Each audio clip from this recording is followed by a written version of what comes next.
Speak up. 96 Mazda Miata. So first we got to start by taking out the caliper. What we want to do is we want to measure rotor thickness and compare it to spec to see if we can either machine this rotor or have to discard it. Alright, on this rotor we measured 0.335 inches, and comparing that to specs, it's well within their limits.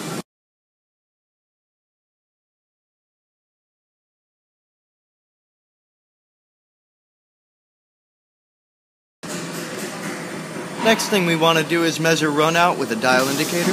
Alright, as we turn the rotor, we notice that we measure about 2,007 inches of runout. The maximum allowable is 4, so this rotor is good and doesn't need to be machined.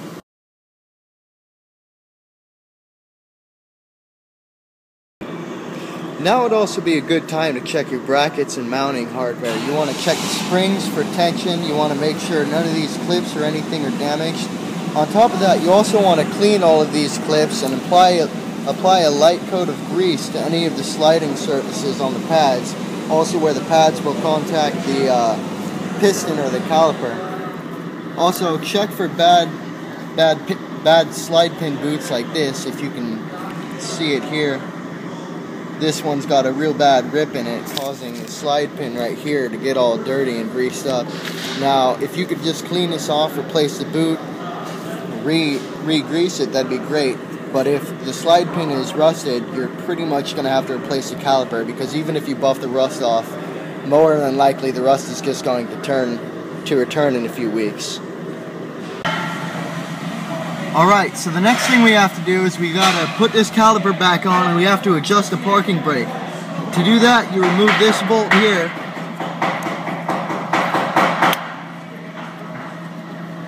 and behind it is going to be a 4mm Allen head fitting, where you stick an Allen wrench in there, and turning it clockwise will adjust the piston out, turning it counterclockwise will adjust the piston in.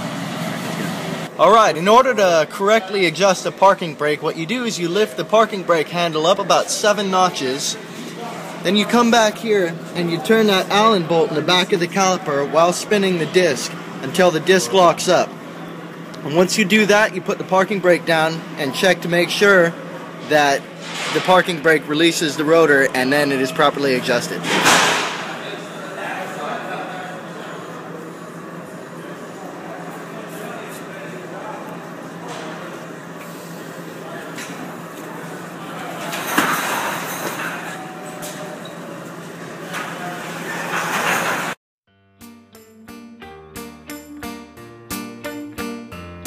La la